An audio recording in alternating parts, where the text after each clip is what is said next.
Hello, good to see you. Today I'm going to show you the fastest way to zoom and pan a video in Davinci Resolve. So we have a video that I want to zoom in.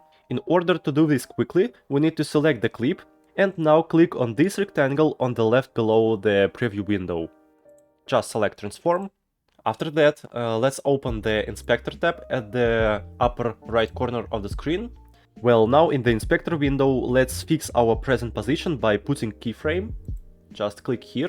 So let's flip a couple frames and zoom in on the video this way. Stretch our video just by pulling it over the edge. For example, like this. Now let's open the keyframe window of the video. Just click on this button. So now just copy our keyframes and put them in reverse order. Copy it by using Ctrl+C. Shortcut, okay. And the second one. Good. Well, we can also make other adjustments in the inspector window to pan the video differently. For example, we can change pitch value, or rotation angle, or others.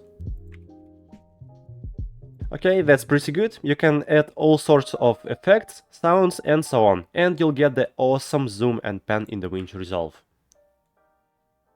Well, guys, if this video was helpful, please don't forget to like this video and subscribe to my channel. Thank you very much, bye!